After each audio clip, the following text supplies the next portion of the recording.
This episode of the Christened Music Podcast is filmed in front of a live studio audience. Live from the suburbs of Toronto, it's the Christened Music Podcast, where if it's listenable, it's christenable. Here comes your host, Chris Martelins.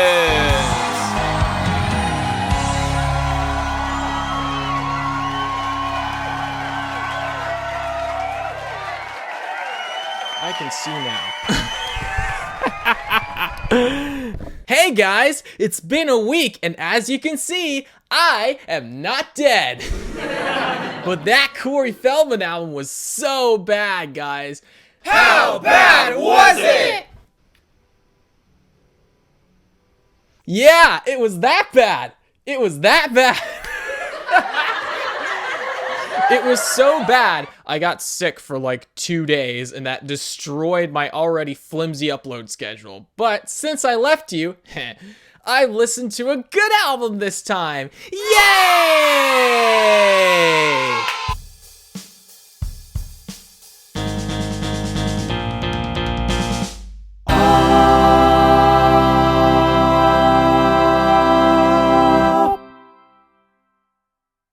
Hello everyone, and welcome to another episode of the Christened Music Podcast, where if it's listenable, it's christenable. I'm your host, Chris Martins, and today, as per a request by Shaan, we are going to take a look at the Avalanches album, Since I Left You. This is the critically acclaimed debut album from the electronic plunderphonics group from Melbourne, Australia, the Avalanches. The Avalanches started life as a noise punk band called Alarm 115 in 1994, and in 1995 they bought the usual things you need to start a rock band: instruments and recording gear. But they also bought something that would become very important to their identity later on: old records, and lots of them. Unfortunately, Manabu Etoh, their drummer, got deported, so Alarm 115 disbanded, and the rest of the gang had to regroup, shifting their new identity to the old records that they bought. In 1997, after touring under very vulgar names that I will definitely make you look up, they eventually settled on the Avalanches. So, what music did they make with the records? Plunderphonics is a genre that takes, or plunders if you will, copyrighted music and other audio material to make something completely new. Now, you might hear this and think one of two things. First, hey, isn't that illegal? I wonder how every performance rights organization on the planet, from BMI to SOCAN to UBC to GEMA to JazzRack, feel about this. I imagine, not good. Also, you're very savvy in the music industry. Nice one. Nice going. This is because if you want to use one copyrighted song in your song, movie, commercial, or anything with audio, you will need a sample clearance coming from both a sync license and a master use license if you want to use the original instead of just a cover, which can get pretty costly. Now, imagine anywhere from 900 to 3,500 copyrighted songs all used at once in a 60-minute album span with not a peep of original recording to make new music, and imagine how angry that would make the original songwriters and their teams. Naturally, making these songs is illegal, and yet they still stay up for reasons that might be fair use, or simply the fact that suing these guys is hopeless because they're making something completely new. But I'm no music lawyer, so I might have to consult with one for more information. And the second thought you might be thinking is, using entirely sampled music to make a new song? That kind of sounds like vaporwave. And you would be right. In fact, vaporwave is considered to be a subgenre of plunderphonics, and after hearing this album, I gotta say that plunderphonics is a way more ambitious genre than vaporwave. I mean, why use one song to make new music when you can use at least 6? But back to this album. Since I Left You is the most successful and famous album in plunderphonics, as it got a lot of critical acclaim upon release, and even made a few weekly charts, not just in their native Australia, but in France, Norway, Sweden, the UK, and even the US. Magic of the internet, am I right? Now, As for how this album jumped into my lap, some guy named Shaan told me to take a look at this album so we can talk about it later. Stay tuned for that. I liked it generally. I was bored at points, but I liked it. It manages to be cohesive even with all the samples it uses from different eras of music. I kind of need to change my review process because all of the albums I have ever talked about have some element of live recording. Drums, guitars, singing, rapping, etc. But this album is unique in the Christened music pantheon because it entirely uses samples. As it goes in Plunderphonics, composition is everything, as it's all about what samples you use and where. And with this album, they use them pretty effectively. There may be a few boring tracks and moments here and there, but this album shines in building atmosphere with its sound. Since I Left You is an album about vibes and places that you need to interpret for yourself and enjoy. It's a slightly challenging listen, but it can get pretty rewarding if you're patient with it.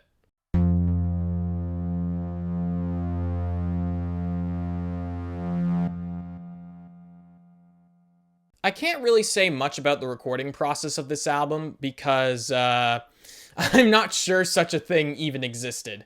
I mean, how can you talk and critique the recording process of an album that didn't really have a traditional process outside of recording samples and putting them together in a sampler? This album is a collage of many, many different songs, as mentioned, and because of that, it has a lot of different production styles and recording qualities all at once from a lot of different eras and genres from all of those songs. So, what do? Well, the title track, I guess, has the vocals buried in the mix just a teensy bit, but beyond that, it sounds fine. It has a nice deep sound that always sounds good, but I don't know how much of that is the Avalanches or the samples that they put together. I'm assuming it's a little bit of both. I mean, you gotta mix the thing, right? Still. Good mixing all around. I will say that the stereo sound is good. It really makes this album sound vibrant early, and it never lets up with that vibrancy, which is exactly what you want for an album like this, with so many different samples making for a very lively little collection of songs. Right away, we have a beach party on the title track, Since I Left You, and it feels like you're on a beach thanks to the use of stereo sound. Not to mention, it makes the rest of this album really interesting, like the money on Two Hearts in 3/4 time to start off that track. It's not everywhere, but when it's done well, it really makes this record pop. And that's all you can ask for. I just wish it was used a little more to make this album really stand out to me. It's used more for layering than a hey, look at me style with a bunch of things flying around your ears. Although, it does dabble in that. As for all the effects, again, I don't really know where the original sampled song ends and the Avalanche's own changes in creativity begin. But I like the product. I feel like I'm not doing enough adequate research on this album because I can't pour through thousands of songs in a week or so and do a good job of understanding the line, deciding what is from a sample and what is not from a sample. Ironically, this is a very production-heavy album, but in a different sense than what I'm used to. A more compositional sense.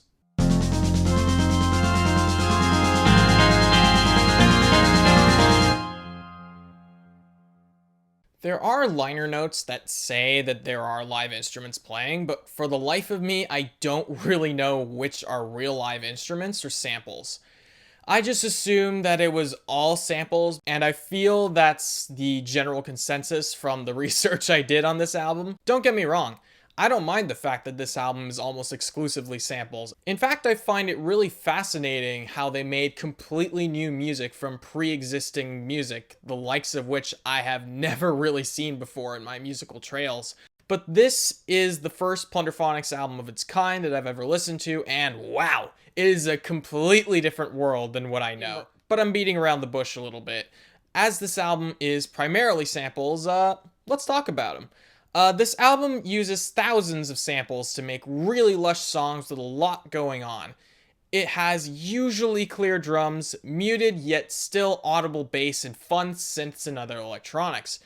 It's really a massive feat to put all those samples together in a way that they were able to. However, there is a bit of a caveat to that. It can get a little haughty about what it can do at points. Fans of the Avalanche may hate me for saying this, but Frontier Psychiatrist does not do it for me. Bro, when they made the parrot lady go, I felt that, man. In here. But for real, it seems clunky, and that last leg is probably the worst idea on the song, and perhaps on the record. It's moments like these that make me respect this album more than I like it. But I already like it a fair bit. This is an album that leans heavily on its composition, and it more or less works really well. The structure of this album is a strong point for me.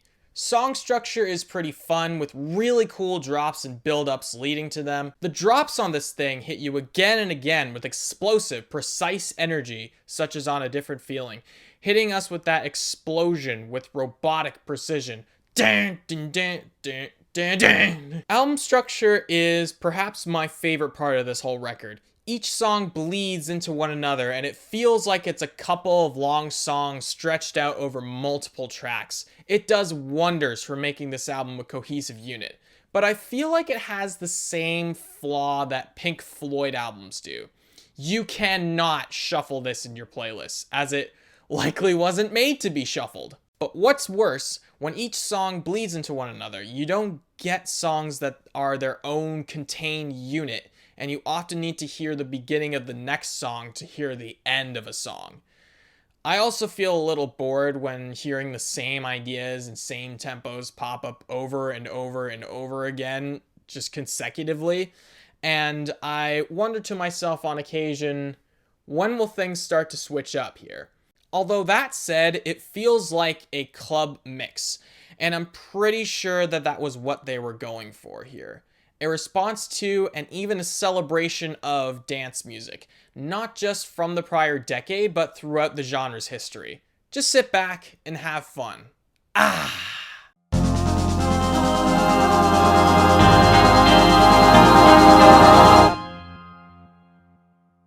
Lyrics are, there, I guess.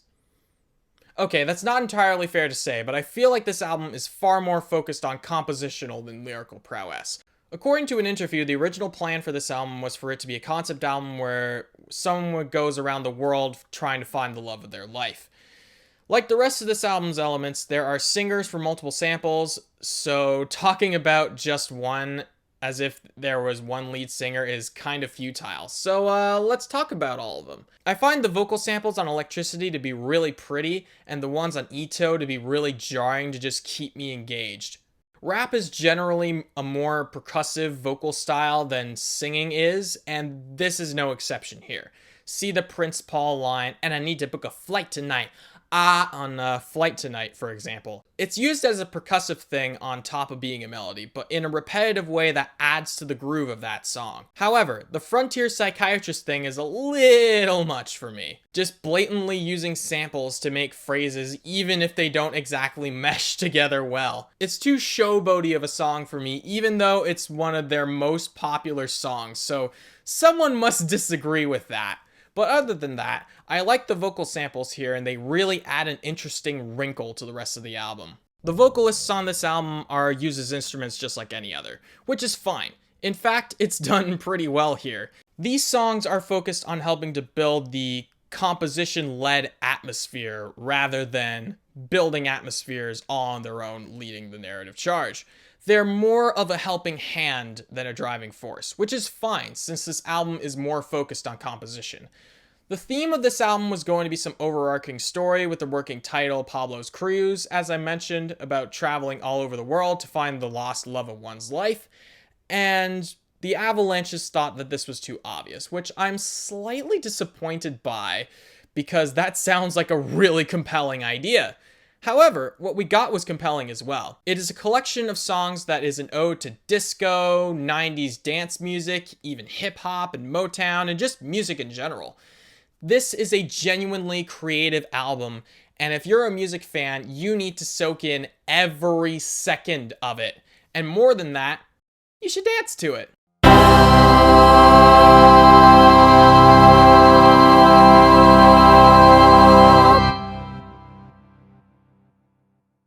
Yeah, Since I Left You is a good album. It is the first album of its kind that I'm listening to, and outside of a few moments where I got bored or I thought it was flaunting itself a little too much, I enjoyed it.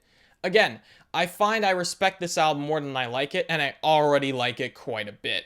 But how many samples did they use again? I want to learn how to use a sampler, and I want Shaan to teach me how to use the button machine, please, when the pandemic is over. Please, pretty please. But anyway, this album is an interesting one that I barely know how to talk about. Production is more effects based than recording based, as I'm pretty sure none of this was recorded live. However, it is a nice glue to keep all the samples together. It plays more into the school of thought that production is inherently compositional. Speaking of which, composition is the mainstay of this album. Thousands of songs went into this album, and the end product is very different from the originals. But somehow this album is still cohesive, coherent, and effective. You can really treat this album as one long piece of music. It is the most club mix sounding thing I have ever heard in a studio album in my life. Sometimes this is to this album's detriment, as I feel like ideas can sometimes be dragged out longer than they should be, as well as being a bit of a hassle to shuffle if that's your thing. Lyrics are purely aiding the compositional ideas here, as they are samples just like the instruments. They don't lead the narrative charge, but they are more of a helping hand. But all in all, Since I Left You is a creative and fun album with a very interesting and I'm sure time and resource consuming style of composition that it helped to pioneer. It's definitely worth a try if you're into dance music and are looking for something weird and interesting to throw on and have a good time with. I'm giving this one a decent 7 out of 10. I hope you enjoyed this review of the Avalanches Since I Left You. Thank you all so much for listening and watching. I'll be talking more about this album in a super casual setting with Shaan, aka Kamaal, soon. Stay tuned for that. As always, let me know your thoughts on this record in the comments below.